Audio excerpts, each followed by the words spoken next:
Estamos observando cómo Pedro va llegando a Cesarea, va llegando donde Cornelio.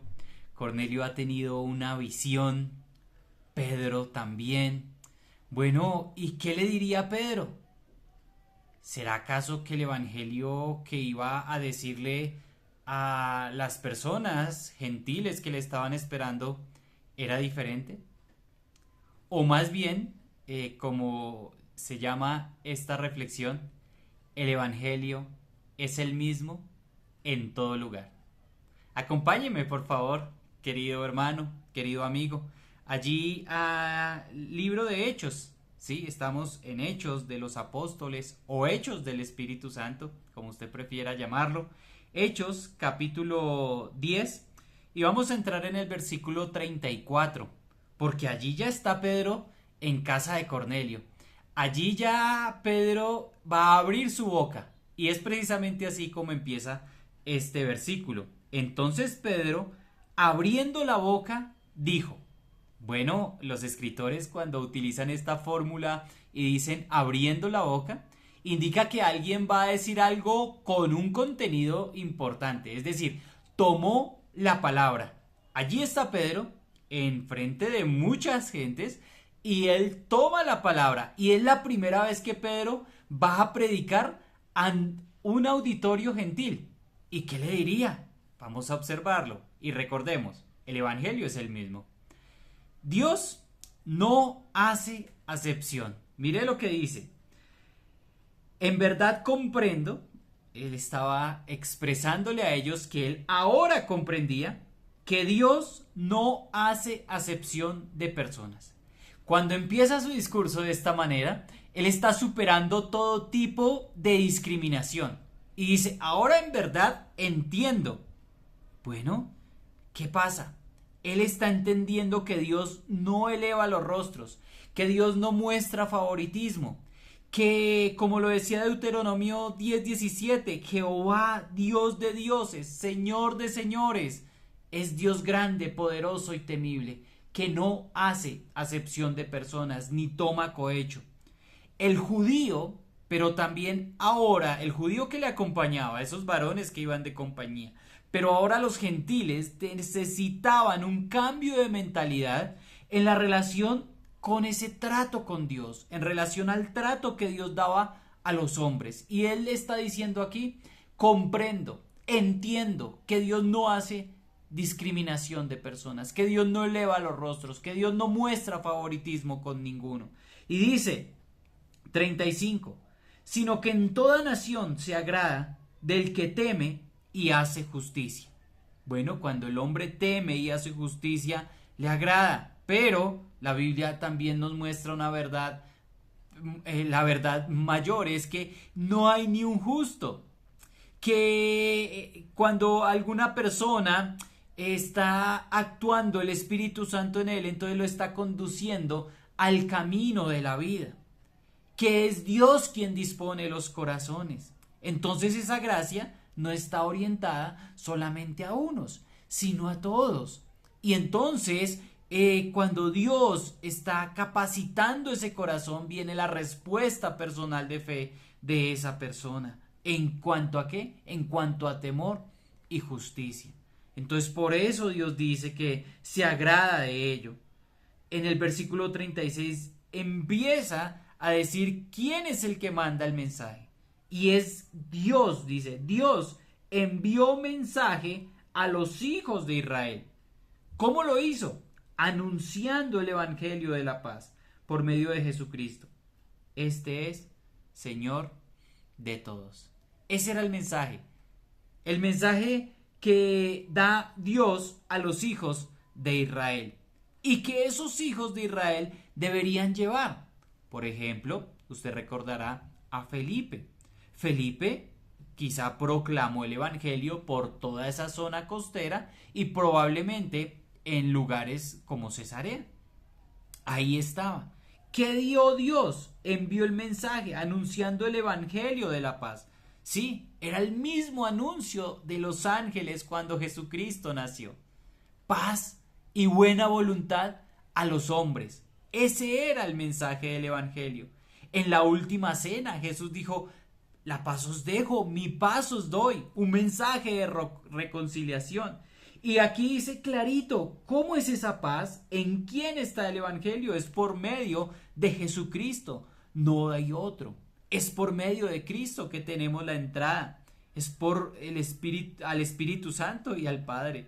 Él es nuestra paz. Él hizo que los que estábamos lejos ahora estuviéramos cerca. Él quitó la barrera que había en medio.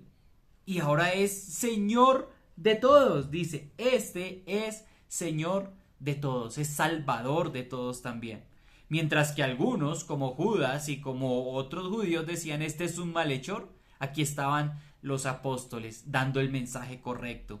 Es la autoridad suprema. Es la autoridad suprema en los cielos y en la tierra. Mira lo que dice el 37. Vosotros sabéis lo que se divulgó por toda Judea, comenzando desde Galilea, después del bautismo que predicó Juan. Entonces, ¿cómo así? ¿Vosotros sabéis? Es decir, que esa historia era conocida. Es decir, que no es una incógnita. Ustedes saben, eso ya se ha comenzado desde Galilea. Ay, mis hermanos, profecías cumplidas. En el libro de Miqueas estaba escrito, en el libro de Isaías. Allí era la región donde se iniciaría ese ministerio, comenzando desde Galilea. El bautismo que predicó Juan. Entonces se concentraron los hechos en un lugar geográfico. Y esos prodigios ya estaban de boca en boca, todo lo que hacía nuestro Señor Jesucristo. Y allí inició, en Galilea, en toda Judea. Tendría que llegar a Samaria y hasta lo último de la tierra. Esto pasaba de boca en boca. Y mira el 38. Cómo Dios ungió con el Espíritu Santo y con poder a Jesús de Nazaret. Y cómo éste anduvo haciendo bienes y sanando a todos los oprimidos por el diablo. Porque Dios estaba con él. Dios ungió, sí, con el Espíritu Santo allí en el bautismo a Jesús. Él permaneció toda su vida llenado, ocupado. El Espíritu Santo le dio poder. Sus milagros fueron realizados mediante ese poder, no ningún otro. ¿Y quién fue el que hizo esto? Jesús de Nazaret. Bien conocido, bien distinguido aquí. No otro Jesús, el único Señor, el único Rey de Reyes y Señor de Señores que ha pisado esta tierra.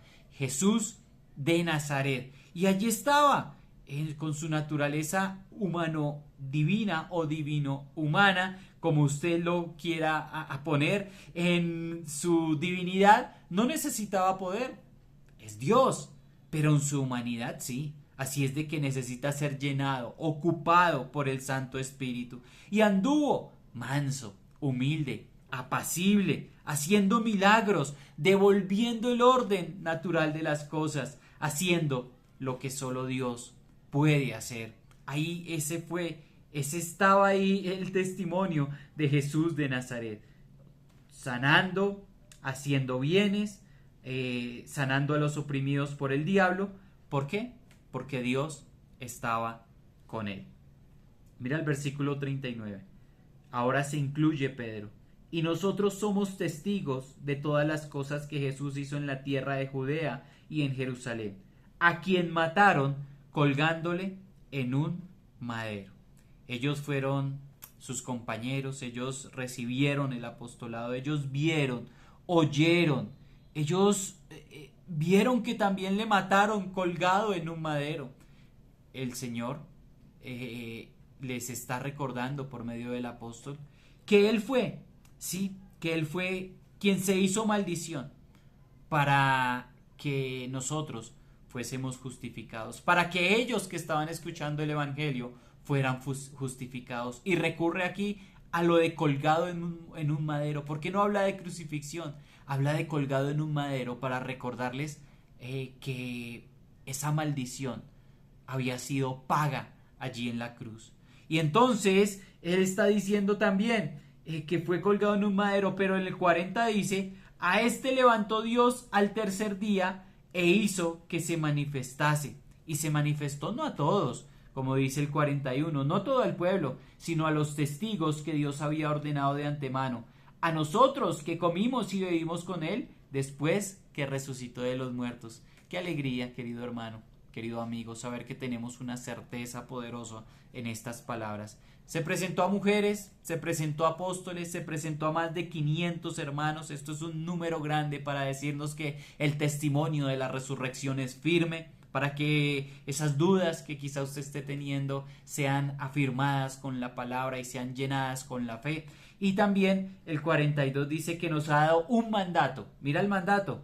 Y nos mandó que predicásemos al pueblo y testificásemos que Él es el que Dios ha puesto por juez de vivos y muertos.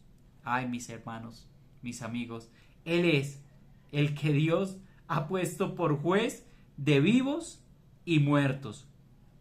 Hay un mandato, junto con la convicción de que Él es el que ha dicho que toda potestad se le ha dado a Él en los cielos y en la tierra. Nosotros tenemos el mandato de comunicar la buena noticia, de hacer discípulos a las naciones. Predicar, testificar que le vimos, pero también testificar que vendrá, porque dice el texto que Él lo ha puesto por juez de vivos y de muertos, y que predicásemos al pueblo estas verdades.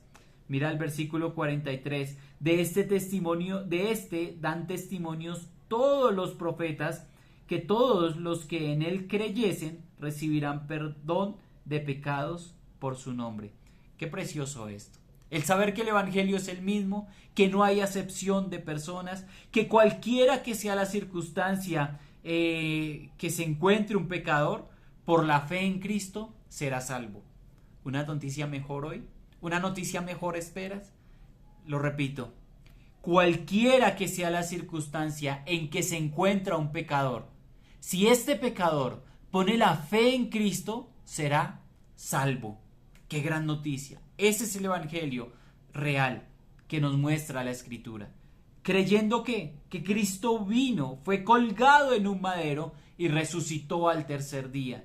Si usted pone su confianza, su fe, su seguridad en que es Él el Salvador que trae perdón de pecados a su vida, usted será salvo. El Evangelio es el mismo, el Evangelio no cambia. Recuerde estas tres cosas, por favor. Dios recibe a todos sin distinción alguna de condición. Es que no es por lo que hacen los hombres, es por lo que creen. Número 2, la salvación no es por obras, sino por gracia, mediante la fe. Y número 3, no se trata de los esfuerzos por ser justos, sino de creer que en Cristo Jesús usted y yo somos justificados. Querido hermano, con esta porción de la Escritura tendremos otra del 44 al 48, pero piense y medite en esto en este día. Reflexione por favor en esto. El Evangelio siempre, pero siempre es el mismo. Buen día y bendiciones.